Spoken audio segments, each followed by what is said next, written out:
Hi boys and girls, I hope you've been able to get outside and enjoy some beautiful weather. I miss you, I hope you're doing well. Today before we do our Bible story, we're going to do another little activity. So I want you to do this at home. I'm going to give you a category and you're going to say something in that category that you love. So for example, if I say food, you're gonna yell pizza or macaroni and cheese. Something that you love, but I'm gonna give you 4 different categories and my girls are gonna give us their answers also. So here's the first one. What is a toy that you love? Think of toys you have at home that you like to play with a lot. Are you ready? Shout it out.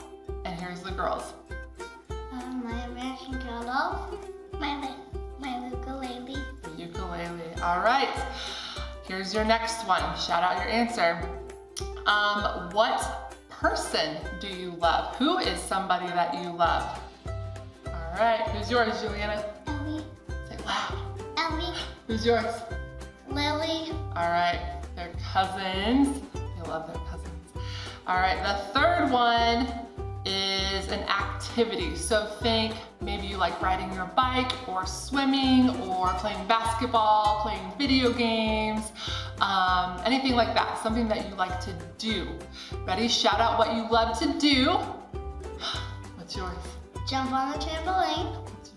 Swimming. All right. And the fourth one is a fun one. Think of a food that you love. Shout it out. All right, girls, what's your favorite food? Cookies!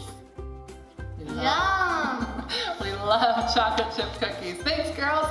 All right, we have talked about before idols. Idols are things that we love more than God or that we might worship when we should only be worshiping the one true God. In our story today, you're gonna hear about an idol and I want you to see what happens to that idol. We should love God more than anything or anybody. God gives us good things like cookies and dolls and basketballs and maybe a swimming pool and people that love us. Those are all great things and we should love them. But we need to remember that God gave us those things and those people and we need to love Him more than everything else. Second, we are going to talk about the Ark of the Covenant. If you remember, this is not the Ark, the big boat. This is a special gold box and it represented God's presence with the Israelites. So this was a very special golden box that they need to be careful with, they need to take care of. So I want to remind you of some things in our life. We have the Bible. Right? God wrote the Bible for us as a love letter to learn about Him, and He helps us know how to live. When we read through the verses in here, we learn wisdom and how we can live to please Him. This Bible is something that we should take care of, just like the Israelites needed to take care of the Ark of the Covenant.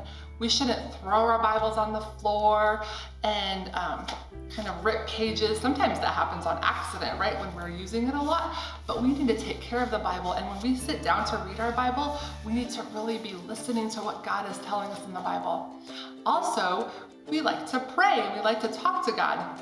When we're praying to God, we shouldn't be tickling our friends or whispering to our sister or brother, right? Or watching the TV. We can pray and talk to God anytime, all day, anywhere. But when we are praying and talking to God, we need to be paying attention to what we are saying, or if someone else is praying, what they are saying, because that's how we can be respectful and reverent to God who loves us so much. And lastly, I'm sitting in our church building, and I know you haven't got to come to church for a long time, and hopefully soon we'll be able to see each other at church. When we come to church, it's a place where we come to learn about God and to worship Him and to sing to Him. And when we're at church, we need to take care of the church building and the things that God has provided for us here. So today, I want you to listen to our story about the Ark of the Covenant and what happened when people did not treat the Ark of the Covenant the way it was supposed to be treated. And also listen for the idol and what happened to the idol, because there was a group of people who did not worship God. They worshiped an idol instead. All right, boys and girls, I hope you have a wonderful week. I hope I can see you soon. I'm praying for you, and I will see you later. Bye. Hi friends, I'm Megan, and this is Jessie. 2, 3, 4, 5. Jesse. Oh, hi. Sorry, Megan. I was just counting this money. No problem. Are you saving your money for something exciting? No. I have to pay for a statue. A statue? Why? Well, I was riding my new Galactic Speed Racer 20-inch trail bike. I was zooming around like lightning. I was going so fast, Megan, you could barely see me. But then I ran into my mom's statue in her garden, and I knocked it over, and its head fell off. Oh, that's pretty bad. Yeah, I'm having to do extra chores to pay for a new one. Bummer. But guess what? What? A statue actually fell over in today's Bible story. But this statue didn't get hit by a bike. Listen to our Bible story to hear what made this statue fall over.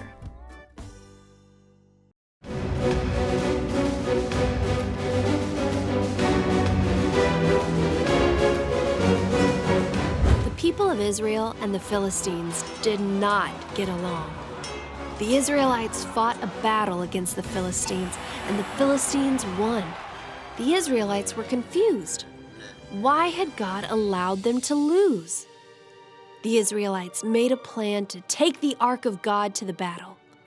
The Ark of God was a beautiful box from the tabernacle that reminded the people that God was with them.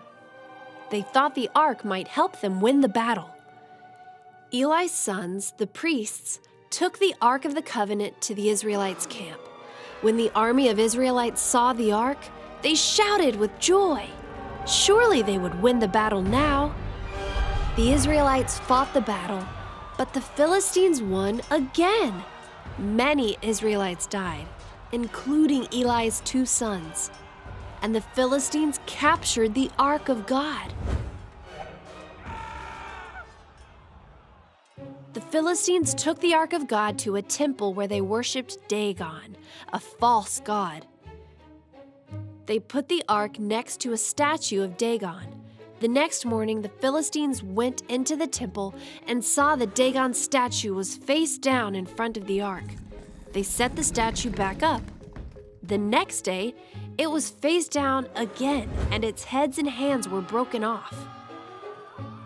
God punished the people living in the city where the Ark of God was. God made them really sick. The people in that city wanted to get rid of the Ark. When they moved the Ark to another city, everyone in that city got sick. So they moved the Ark to a third city. Then everyone in that city got sick as well. The Philistines were afraid. They didn't want God to punish them anymore, so they decided to return the Ark along with gifts of gold to show they were sorry for taking it. The people hitched 2 cows to a cart and put the Ark on the cart. The cows moved the Ark down the road until the Ark of God was back with the Israelites, where it belonged.